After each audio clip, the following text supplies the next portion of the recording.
In this WrestleTalk news, Triple H scrapped WrestleMania plans, have WWE found the next Hulk Hogan, my review of SmackDown, and more. Subscribe and enable notifications to always on for daily wrestling news videos because it's time to play the game. Evil laugh.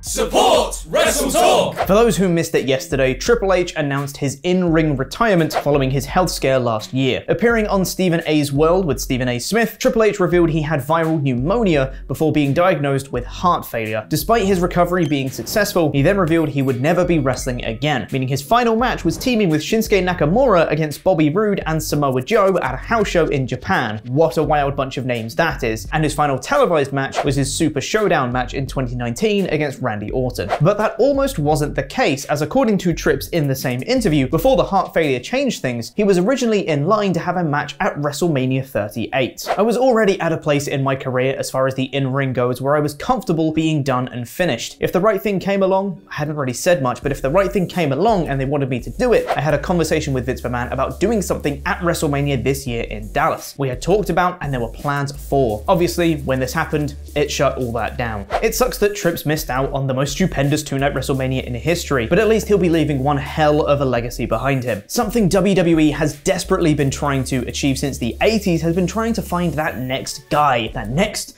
Hulk Hogan. They found them in The Rock and Stone Cold and then John Cena, but now we're looking to the future. Who is going to be the next guy in WWE? The next Hulk Hogan? Well, according to Hogan himself, they've already found him because he believes that with the right push, the next Hulk Hogan is Jinder Mahal.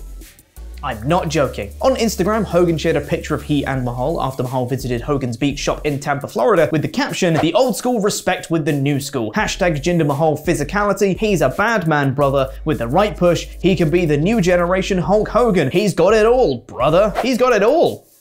He is a former WWE champion, after all. Watch this space. The next Hulk Hogan, Jinder Mahal. But it's one of Jinder Mahal's former cronies that has been making the headlines lately, as Veer is coming on April 4th. About bloody time. But it might not be the coming we've expected, as according to Dave Meltzer in the Wrestling Observer newsletter, Veer is expected to have a new character when he comes on April 4th. So it'll be about as successful a repackage as Emelina then. Admittedly, Veer didn't have all that much of a character before he disappeared from our screens and told us he was coming soon, so a repackage might be just what he needs to succeed. But then again, maybe not, because history shows it'll be more like Emelina than anything else. And now it's time for my review of last night's SmackDown in about 5 minutes.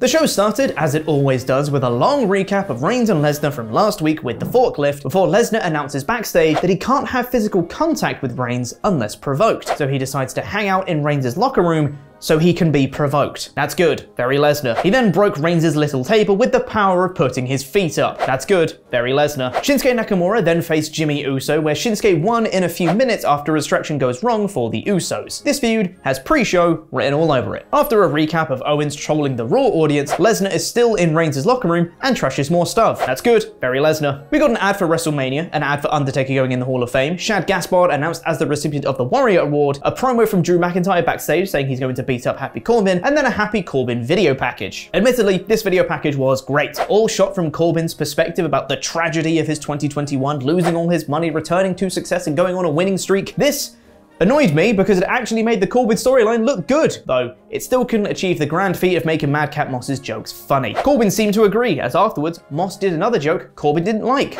Dissension. Rich Holland then faced Kofi Kingston again next, where on Kofi's entrance, they announced that he was accompanied by Xavier Woods, who's been out for months with injury. Kofi then came out by himself and cut a promo saying Holland was going to be facing another member of the New Day, but who could it be? Who? Well, respectfully, it's not going to be Big E, and they just announced that Woods is here, so it's probably member number 4. Pancakes. It was of course Woods, who returned and defeated Holland in about 30 seconds with a roll-up. Well, I guess at least New Day won this time. Also, they were very insistent on calling him Xavier Woods on commentary and not King Woods, though his entrance graphic still said King Woods. Roman Reigns cut a promo in his car, telling Lesnar to get out of his locker room before we got Ronda Rousey cutting a promo.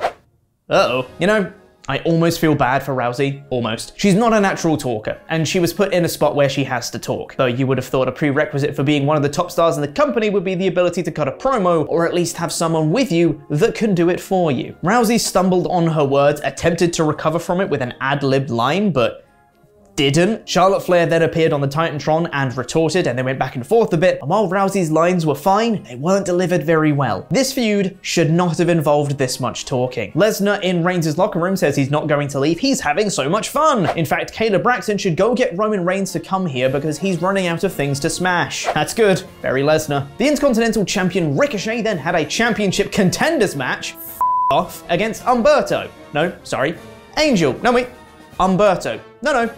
It's Angel. The ring announcer said it was Humberto, the name graphic said it was Angel, the graphic before the match said it was Humberto, and then after an ad break, it was Angel in the match. But it doesn't matter, just face both of them. Angel won in a couple of minutes with a distraction roll-up, great stuff for the new IC champ, but he was so angry after that loss that he called out Humberto, and then they had a match straight after, which commentary said they guessed was also a championship contenders match because he's facing the Intercontinental Champion. And I guess it makes sense, like you made your Intercontinental Champion lose to Angel, but to keep him stronger, you can have him beat Humberto, which then also can build to the Angel match later on, and he lost to Humberto as well. Ricochet almost lost again with the same distraction roll-up spot, but then Angel under the ring grabbed onto his leg and stopped him getting back into the ring for the 10 count, meaning Ricochet lost via distraction roll-up and then via countout in the same night. Amazing stuff, WWE. Great work for your new IC champion. It was announced later that next week it's going to be a triple threat for the title and not on the 2-day WrestleMania because WWE really cares about its mid-card titles. Also, the new US champion Finn Balor is in the Andre the Giant Memorial Battle Royal, which is also next Friday and not on the 2-day WrestleMania card because WWE really cares about its mid-card titles. Sami Zayn did a promo about beating up Johnny Knoxville, and then from out of nowhere, Austin Theory slaps Pat McAfee around the head and then sprints to the back with McAfee chasing. Theory went into Mr. McMahon's office for safe haven, and McAfee couldn't get in. What a WrestleMania build. Then there was a fatal 4-way between Sasha Banks, Rhea Ripley, Shayna Baszler, and Queen Zelina next. That sounds like fun, and it was fine, I suppose. It was quick, most of it taking place during an ad break, and Banks tapped out Zelina. It was announced we're getting WrestleMania Raw next week with RK Bro versus the Usos? Why? What happened to the one night of the year where Raw and SmackDown go head-to-head and direct? Reigns finally decided to show up to work backstage before coming out for a promo. Michael Cole managed to not understand what God Mode stands for, saying Reigns was working with greatness at a different level. That would be GAD Mode, Cole. Reigns takes his time, as always, and asks Heyman where Lesnar is. How the f would Heyman know, Reigns? He's been with you the whole time. It's revealed that Lesnar has trashed the whole locker room, but he's not there anymore. Instead, he's busy destroying their car with a pickaxe. Reigns tells Lesnar, there's no weapons allowed at WrestleMania. Oh yeah. There isn't. Why isn't there? You would have thought this blood feud called for it. Lesnar then comes out through the crowd, beat up a bunch of security, Reigns and the Usos ran away, and then Reigns tried to cut a tough man promo in Gorilla, which didn't work because he just run away. Biggest WrestleMania match of all time. That was the show. Let us know what you thought in the comments, and we're voting on our poll on a poll match on our community tab, where 69% of you, nice, voted for please stop having Ronda cut promos. Lesnar breaking Reigns' locker room was a bit of fun through the show, but the payoff was not worth it. Rousey's promo was lackluster, the matches were poorly booked, being fine at best. Ricochet lost twice. Reigns is now just a regular chicken heel instead of being the mafia boss that made him awesome. Plus, something I didn't mention was that there were over 8 minutes of recaps, which is the same amount of time as the longest match on this show, and this show had more wrestling on it than normal. WrestleMania is next week, and nothing about this is making me excited for it. This show felt like WWE had to promote every match that was going to be taking place, but couldn't find the time to do it properly around all the adverts for merch. Let us know that The Undertaker will be driving the pace car, the ad for WrestleMania itself, the recaps, the announcement of Undertaker going in the Hall of Fame, which we already knew. So they resorted to having throwaway segments like the Theory McAfee stuff and Woods' return being wasted on a 46-second match. What a show. I'm torn between giving this a 2 or a 1 out of 5 because on a regular week this would be a 2 out of 5. But we're 1 week out from WrestleMania and I'm not excited for the show at all, and they're not helping me get excited. Let's split the difference and give it a 1.5 out of 5. There's no Rampage review with Tempest today as he's off work, but subscribe to the WrestleTalk podcast channel as it'll be me and Sati Niangi going through SmackDown and Rampage later today. As the world says goodbye to Scott Hall, they say goodbye to a WWE Hall of Famer, a father, and a friend. Fans, family, and friends of Scott Hall will have known him through different lenses, some more difficult than others, but overall leaving a legacy behind that is worth remembering.